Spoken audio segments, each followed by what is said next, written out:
ఆ మాజీ ఎంపీ బీజేపీలోకి వెళుతున్నారని ప్రచారం జరిగింది. ఆ తర్వాత జనసేన పార్టీలో చేరబోతున్నారనే టాక్. లేదు తిరిగి ఫ్యాన్ పార్టీలోకి వచ్చేందుకు ఛాన్స్ ఉందనే టాక్ నడిచింది. అసలు ఇవన్నీ కాదు, ఆయనే సొంతంగా పార్టీ పెడతారంటూ కూడా ఊహాగానాలు చక్కర్లు కొట్టాయి. ఆ తర్వాత తన రాజకీయ భవిష్యత్ కార్యాచరణ ప్రకటిస్తానంటూ ఆ మాజీ ఎంపీనే స్వయంగా ప్రకటించారు. దీంతో రాజకీయంగా ఆయన ఎలాంటి ప్రకటన చేస్తారా అంటూ అంతా ఆసక్తిగా ఎదురుచూశారు. కానీ ఆయన వైపు నుంచి ఎలాంటి ప్రకటన లేదు. నో పాలిటిక్స్, ఓన్లీ అగ్రికల్చర్ అన్నారు. కానీ అప్పుడప్పుడు తన ట్వీట్లతో చర్చకు తెరలేపుతూ ఉంటారు. ఇది ఇలా ఉంటే ఇటీవల ఆ ఎంపీ ఫామ్ హౌస్లో కలుపు మొక్కల్ని ఏరివేసేటువంటి వీడియో ఒకటి సోషల్ మీడియాలో వదిలారు. దీంతో ఆ మాజీ ఎంపీ వ్యవసాయానికి పరిమితం అవుతారా, లేదంటే తన రాజకీయ శత్రువుల్ని ఏరివేసే పనిలో ఉన్నారా అనేటువంటి డిస్కషన్ పొలిటికల్ వర్గాల్లో నడుస్తోంది. ఇంతకు ఎవరా నేత, ఆయన రూట్ ఏంటి? Let's watch. ఒకప్పుడు వైఎస్ఆర్సీపీ హయాంలో ఓ వెలుగు వెలిగి ఆ తర్వాత అధికారం కోల్పోయాక రాజకీయాలకు ఎంపీ పదవికి గుడ్ బై చెప్పేసిన విజయసాయిరెడ్డి వ్యవసాయం చేసుకుంటానని ప్రకటించారు. దీంతో అంతా నిజమని భావించారు. కొంతకాలం తర్వాత తిరిగి ఏపీ మద్యం స్కాంపై సిఐడి దర్యాప్తు చేస్తుంటే తన దగ్గర ఆధారాలు ఉన్నాయంటూ వచ్చి వాగ్మూలం ఇచ్చారు. ఆ తర్వాత సిఐడి తనను కూడా నిందితుడిగా చేర్చడంతో తిరిగి రాజకీయాల్లోకి వస్తానని ప్రకటించారు. ఇప్పుడు మళ్లీ రూటు మార్చారు. ఇప్పుడు రాజకీయంగా చేయడానికి ఏమీ లేదనుకున్నారో ఏమో, మళ్లీ విజయసాయిరెడ్డి వ్యవసాయం బాట పట్టారు. ఇక తాజాగా ఆయన కూటమి సర్కారును కౌంటర్ చేస్తూ ఒక ట్వీట్ చేయడం కూడా ఆసక్తిగా మారింది. ఏపీ ప్రభుత్వాన్ని టార్గెట్ చేస్తూ సాయిరెడ్డి ఓ షాకింగ్ ట్వీట్ చేశారు. ఏపీలో ఇతర రాష్ట్రాలతో పోలిస్తే పెట్రోల్ ధరలు ఎక్కువగా ఉండటాన్ని ప్రశ్నిస్తూ విజయసాయిరెడ్డి ట్వీట్ చేశారు. ఇందులో దేశంలోని ఇతర రాష్ట్రాల పెట్రోల్ ధరల్ని ఆయన ప్రస్తావించారు. వాటిలో లేని పెట్రోల్ ధరలు మనకు ఎందుకని ఆయన ప్రశ్నించారు. దీని వెనుక ఉన్న లాజిక్ ఏంటని ఆయన కూటమి ప్రభుత్వాన్ని నిలదీశారు.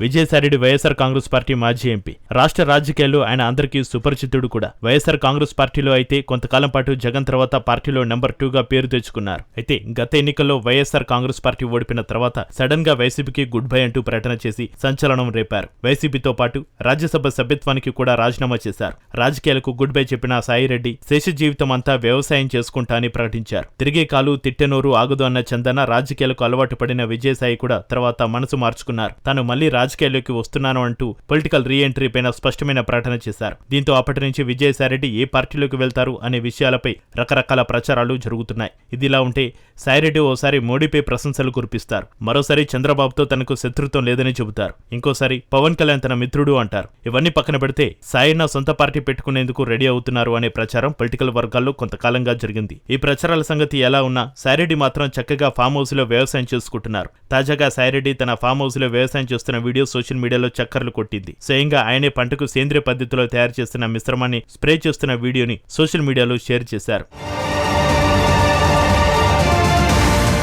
విజయసాయిరెడ్డి వైసీపీకి రాజీనామా చేసిన తర్వాత ఆయనపై వైసీపీ అధినేత ఘాటు కామెంట్స్ చేశారు. చంద్రబాబుకి అమ్ముడుపోయారు అంటూ మండిపడ్డారు. దీంతో పార్టీ ఫిరాయించిన కొద్దిమంది నేతల సాయిరెడ్డి కూడా టీడీపీ కండవ కప్పుకుంటారు అనే ప్రచారం జరిగింది. ఇటీవల సీఎం చంద్రబాబు పైన విజయసాయిరెడ్డి తీవ్ర విమర్శలు చేశారు. చంద్రబాబు పాలన చెత్తగా ఉంది అంటూ విమర్శలు మొదలుపెట్టారు. దీంతో టీడీపీలో చేరే ప్రచారానికి బ్రేకులు పడ్డాయి. బీజేపీ పెద్దలతో సాయిరెడ్డికి సన్నిహిత సంబంధాలు ఉన్న నేపథ్యంలో కాషాయ కండవ కప్పుకుంటారనే ప్రచారం జరిగినా అది కార్యరూపం దాల్చలేదు. మరోవైపు ఏపీ డిప్యూటీ సీఎం తనకు మిత్రుడంటూ గతంలో సాయిరెడ్డి చెప్పుకొచ్చారు. దీంతో ఆయన చూపు జనసేన వైపు మళ్లింది అనే టాక్ పొలిటికల్ సర్కిల్స్ లో బాగానే జరిగింది. కానీ ఇంతవరకు ఆ దిశగా అడుగులు ముందుకు పడలేదు. ఇవన్నీ పక్కన పెడితే సాయిరెడ్డి సొంతంగా రాజకీయ పార్టీ పెట్టబోతున్నారు అనే ప్రచారం లేకపోలేదు. దీనికి తగ్గట్టుగానే ఈ ఏడాది జనవరిలో లిక్కర్ కుంభకోణం కేసులో ఈడీ విచారణకు హాజరైన సాయిరెడ్డి జనవరి 25న తన భవిష్యత్తు కార్యాచరణ ప్రకటిస్తా అని చెప్పారు. దీంతో అప్పటి నుంచి సాయిరెడ్డి నెక్స్ట్ స్టెప్ ఏ విధంగా ఉండబోతుంది అనేది రాజకీయంగా ఆసక్తిగా మారింది. కానీ ఆయన ప్రకటన చేసి 2 నెలలు అవుతున్నా ఇంతవరకు మళ్లీ యాక్షన్ ప్లాన్ ఏంటో ప్రకటించలేదు. రాష్ట్రంలో ప్రస్తుతం అనేక రాజకీయ పరిణామాలు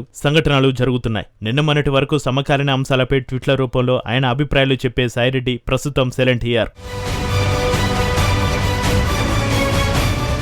మరోవైపు విజయసాయిరెడ్డి తిరిగి వైసీపీలో చేరబోతున్నారు అంటూ ఆ మధ్య సోషల్ మీడియాలో విస్తృతంగా ప్రచారం జరిగింది. అదే సమయంలో జగన్మోహన్ రెడ్డి తాను త్వరలో పాదయాత్ర చేయబోతున్నాను అంటూ ప్రకటించారు. జగన్ పాదయాత్రపై సాయిరెడ్డి విమర్శలు చేశారు. మొదటి నుంచి జగన్ చుట్టూ కోటరీ ఉందని, ఆ కోటరీ వల్లే తాను వైసీపీకి దూరం అయ్యానని చెబుతున్నారు. జగన్ చుట్టూ కోటరీ ఉన్నంతకాలం ఆయన ఎన్ని పాదయాత్రలు చేసినా అధికారంలోకి రాలేరు అంటూ జోస్యం చెప్పారు. టీడీపీ కూటమిని విడగొడితేనే జగన్ కి సీఎం అయ్యే అవకాశాలు ఉంటాయని సలహాలు ఇస్తున్నారు. ఇలా సాయిరెడ్డి ఒక్కో పార్టీపై ఒక్కో విధంగా చేస్తున్న కామెంట్స్ తో అసలు ఆయన వ్యూహం ఏంటి అనేది ఎవరికి అర్థం కావడలేదట. సాయిరెడ్డి వైసీపీలో ఉండగా ఆయన మాటకు పార్టీలో తిరుగులేదు. వైసీపీ వదిలేసినా తనకు రాజకీయంగా అంతే డిమాండ్ ఉంటుంది అనే ఓవర్ కాన్ఫిడెన్స్ తో ఆయన ఫ్యాన్ పార్టీ నుంచి బయటకు వచ్చారట. అయితే వైసీపీకి గుడ్ బై చెప్పిన తర్వాత ఆయన్ని పట్టించుకునేవారే లేరని, అందుకే రోజుకో మాటతోటి సాయిరెడ్డి తనను తాను ప్రమోట్ చేసుకునే ప్రయత్నం చేస్తున్నారని వైసీపీ వర్గాలు అంటున్నాయి. అయితే విజయసాయిరెడ్డి ఏదైనా ఒక పని అనుకుంటే అది నెరవేరే వరకు వదిలిపెట్టరు అన్న సంగతి రాజకీయాల్లో ఉన్న వాళ్ళందరికీ తెలిసిందే. సాయిరెడ్డి మౌనం వెనక ఏదో పెద్ద వ్యూహం ఉండే ఛాన్స్ లేకపోలేదు అని రాజకీయ వర్గాలు అభిప్రాయపడుతున్నాయి. సాయన నిజంగానే వ్యవసాయం చేసుకుంటారా లేక సైలెంట్ గా తన రాజకీయ శత్రువుల పని పట్టే పనిలో ఉన్నారా అనేది తెలియాల్సి ఉంది. రానున్న రోజుల్లో ఆయన సాయిరెడ్డి తన రాజకీయ భవిష్యత్తు ఏంటో ప్రకటిస్తారేమో వేచి చూడాలి.